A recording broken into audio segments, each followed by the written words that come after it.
तक की जो अहम तरीन इत्तलात हैं उनमें सबसे पहले तो ये है कि अमरीकी रिपोर्ट्स के मुताबिक जो डोनाल्ड ट्रंप और नेतन्याहू ने अटैक किया है ईरान की गैस फील्ड पे, पारस जिसका नाम है, बहुत बड़ी गैस फील्ड है।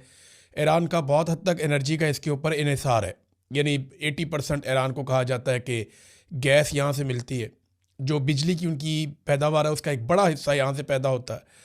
तो इसके ऊपर हमला एक पैगाम था, ये डोनाल्ड ट्रंप की जानिब से खबर आई है कि ये एक ऐसा पैगाम था जो ईरान को बताया गया कि ईरान आबनाए हरमज़ को खोल दे और आबनाए हरमज़ के अंदर जो कंट्रोल कर रहा है चीज़ों को वो ना करे। लेकिन क्या ईरान ने ये पैगाम वसूल किया? ईरान ने फौरी तौर पे इस मामले के बाद एक सख्त वार्निंग जारी की थी और एक वार्निंग उन्होंने दोबारा जारी की है, यानी एक हमला करने से पहले, एक हमला करने के बाद। देखिए, ईरान ने ये वाला हमला होने से पहले कह दिया था कि अगर हमारी तनसीबात पे अटैक किया जाएगा तो हम खित्ते में बाकी तनसीबात पे भी अटैक करेंगे। फिर फौरी तौर पे उन्होंने रद्दमल दिया, वो क्या दिया मैं आपको बताता हूँ। लेकिन उस रद्दमल के बाद ईरान ने फिर वार्निंग जारी की है। ईरान ने कहा कि अगर अब दोबारा ऐसा किया गया तो अमेरिका से मुंसलिक खित्ते के तमाम तवानाई मराकज़ को राख में बदल दिया जाएगा। ये ईरान ने, वो खुदकुशी पे उतरा हुआ है। एक खुदकुश बम्बार होता है ना, जो अपने आप को भी मार देता है, सबको मार देता है। इस पूरी जंग के अंदर जो सबसे बड़ी मुसीबत थी वो शाहिद ड्रोन था, वो भी खुदकुश ड्रोन था। ये लड़ाई खुदकुशी पे है। सबसे पहला बड़ा खुदकुश हमला जो है वो आयतुल्लाह अली खामनाई ने किया, कि उन्हें पता था कि वो शहीद कर दिए जाएंगे। उन्हें बताया भी गया, उन्होंने कहा नहीं, मैं जब शहीद हो जाऊंगा फिर मेरी कौम खड़ी हो जाएगी, और वही हुआ।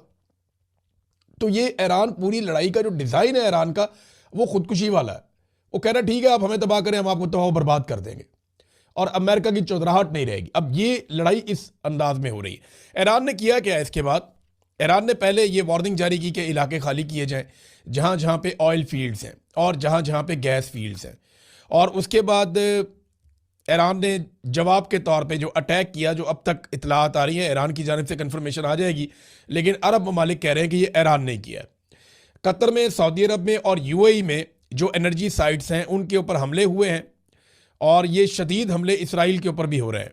जबकि अभी वार्निंग जारी की गई ईरान की जानिब से कि इसराइल की जितनी भी रिफाइनरीज हैं या तेल से मुंसलिक, गैस से मुंसलिक जितनी उनकी मकामात हैं वो सारे खाली कर दिए जाएं, क्योंकि अब ईरान वहाँ पे बड़ा हमला कर सकता है। कतर ने बताया कि वहाँ पे रासलाफन जो गैस फील्ड है उसे बड़ा अच्छा खासा नुकसान पहुँचा है ईरानी हमले की वजह से। उन्होंने ईरान के बारे में कहा और इसके बाद कतर ने ईरान का जो सफारती अमला है उन्हें नापसंदीदा शख्सियत करार देकर 24 घंटों में कतर को छोड़ने का उन्हें हुक्म जारी कर दिया कि कतर को छोड़ के चले जाएं वहाँ से। और उन्होंने बड़ा ज़बरदस्त किस्म का, सख्त किस्म का मजम्मती एक बयान भी कतर ने जारी किया है। यूएई की जो अबू धाबी में हबशान गैस फील्ड है वहाँ पे अटैक हुआ और उससे फिर यूएई ने बंद कर दिया। यूएई ने इसके बारे में बताया कि वहाँ पे काफ़ी नुकसान हुआ, उसके बाद उसको बंद कर दिया गया है। फिर सऊदी अरब के बकौल उसकी 2 रिफाइनरीज के ऊपर अटैक किया गया है, लेकिन सऊदी अरब ने इंटरसेप्ट किया। मुझे ऐसा लगता है कि ईरान ने सऊदी अरब पे जो अटैक किया वो जानबूझ के इस नौयत का था कि सऊदी अरब ने उसको इंटरसेप्ट कर लिया और इतना नुकसान नहीं हुआ। 4 लोग ज़ख्मी हुए हैं, जो मलबा गिरा मिसाइलों का नीचे, उसमें 4 लोग ज़ख्मी हुए हैं।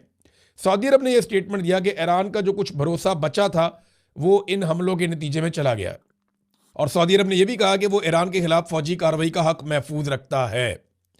अब ये तो आ गया जनाब उनका स्टेटमेंट। और कुछ डेवलपमेंट भी हैं जो ईरान ने किए हैं फौरी तौर पे आज के दिन में, क्योंकि एक डाटा है मेरे पास। उस डाटा को अगर आप देखते हैं तो आपको समझ आती है कि ईरान ने पहले दिन बहुत बड़े पैमाने पर हमले किए थे, फिर 1-2 दिन के बाद उन हमलों की शिद्दत में कमी आ गई थी। लेकिन अगर आप जंग का 17वां, 18वां, 19वां दिन आप देखें तो ये लगातार मिसाइलों और ड्रोन की तादाद में इजाफा हो रहा है। जब अमेरिका ने यह अनाउंस किया कि अब ईरान के हथियार ख़त्म हो रहे हैं या बहुत थोड़े से ड्रोन और मिसाइल रह गए हैं या 8% रह गए हैं, जब डोनाल्ड ट्रंप ने यह कहा तो ईरान ने एकदम एक्सीलेटर पे पाँव रख दिया और अब ईरान जो है वो ड्रोन भी ज़्यादा मार रहा है और मिसाइल भी ज़्यादा मार रहा है। और इस मरतबा उसके ड्रोन और मिसाइल्स निशाने पे इसलिए लग रहे हैं कि खित्ते का जो एक इंटरसेप्शन का निज़ाम था, दिफाई निज़ाम था, फ़िज़ाई दिफाई निज़ाम, वो काफ़ी हद तक ईरान ने पहले ही मुतासर कर दिया है। ईरान ने रियाद में, सऊदी अरब का शहर है, वहाँ पे अमरीकी फाइटर जेट्स का जो फ्यूल डिपो है वो भी तबाह कर दिया है। इसके अलावा यूएई के अल-मिनहार एयर बेस पर ईरान ने एक और हमला किया है। इसराइल के बिन गवीरियान एयरपोर्ट पर तबाही मचा दी है, वहाँ पे 3 तैयारे भी तबाह होने की इत्तला आई है। तो ये ईरान अपनी जो स्ट्राइक्स है, जो हमले की कैपेसिटी है, उसको बढ़ाता जा रहा है। और जिस तरह ईरान के ऊपर ज़्यादा हमले होते हैं, उसी तरह ईरान वापस भी ज़्यादा हमले करता है। अब ईरान ने यह कहा कि दोबारा अगर हमारी ऑयल की या गैस की तनसीबात को निशाना बनाया गया तो हम जवाबन बाकी सबकी तनसीबात को निशाना बनाएंगे।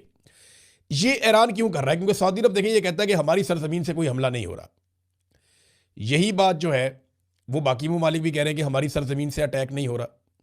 लेकिन इन मुल्कों के अंदर अमेरिकन अड्डे मौजूद हैं और अमेरिकन ने इनको इस्तेमाल किया है ईरान के खिलाफ लड़ाई में।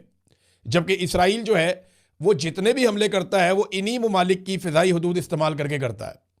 ऐसा नहीं हो सकता कि इसराइल जो है वो बहुत घूम फिर के पूरी दुनिया का चक्कर लगा के आए, वो इन्हीं ममालिक के ऊपर से आता है।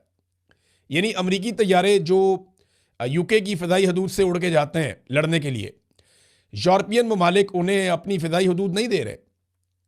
जो यूके से अमरीकी तैयारे, जेट तैयारे लड़ने के लिए आते हैं या हमला करने के लिए आते हैं, उन्हें यूरोपीय ममालिक अपनी एयर स्पेस तो नहीं दे रहे। ना स्विट्ज़रलैंड ने दी है, ना बाकी ममालिक दे रहे हैं। स्पेन वैसे ही बहुत खिलाफ हो गया है और फ्रांस ने भी जंग में शामिल ना होने का फ़ैसला किया है। तो जो अमरीकी जेट तैयारे हैं वो एक बहुत लंबा चक्कर लगाते हैं समंदर में और उसके बाद वो फिर गुजरते हैं इटली, स्पेन के पास से फिर आगे इटली आ जाता है, फिर यूनान आ जाता है। इस एरिया में वो अपनी रीफ्यूलिंग करते हैं जो हवा में हो जाती है। रीफ्यूलिंग के बाद वो फिर जो मेडिटेरेनियन सी है वहाँ से दाखिल हो जाते हैं इसराइल की हदूद में। इसराइल से आगे उर्दन, सऊदी अरब और फिर इराक। इसके बाद वो जाकर अटैक करते हैं ईरान के ऊपर। तो सऊदी अरब की और इराक की और उर्दन की, इन ममालिक की जो फ़िज़ाई हदूद है और इसराइल की, ये इस्तेमाल होती हैं जब भी ईरान के ऊपर अटैक करना होता है और ये अमेरिका इस्तेमाल कर रहा है। अब आप अंदाज़ा करें कि यूरोपीय यूनियन या यूरोपीय ममालिक अपनी फ़िज़ाई हदूद अमेरिका को नहीं दे रहे। कई ममालिक अपनी फ़िज़ाई हदूद अमेरिका को नहीं दे रहे, लेकिन अरब ममालिक की फ़िज़ाई हदूद अमेरिका इस्तेमाल कर रहा है। वजह यह है कि दिफाई नुक्ता नज़र से इनके कुछ मुआहदे हैं और अमेरिका सऊदी अरब का, यूएई का, कतर का, उर्दन का, इन ममालिक का दिफा भी करता है और इन्होंने आपस में दिफाई मुआहदे किए हुए हैं। बहरहाल इस हमले के बाद, या ये जो हमले हुए हैं इसके बाद काफ़ी कशीदगी है और ईरानी वज़ीर ख़ारजा ने फ़ौरी तौर पर राब्ते भी किए। हमला करने के बाद उन्होंने तुर्की से रब्ता किया, सऊदी अरब के वज़ीर ख़ारजा से रब्ता किया, मिस्री वज़ीर ख़ारजा से रब्ता किया और पाकिस्तानी वज़ीर ख़ारजा से भी उनकी टेलीफोनिक बात हुई है। और सऊदी अरब ने फ़ौरी तौर पे एक मीटिंग बुलाई इन हमलों के बाद कि अब करना क्या है। तुर्की के वज़ीर ख़ारजा थे उस मीटिंग में, सऊदी अरब के वज़ीर ख़ारजा थे, मिस्री वज़ीर ख़ारजा थे और इन्होंने टेलीफोनिक रब्ते भी किए हैं मुख्तलिफ़ ममालिक के वज़राए ख़ारजा के साथ।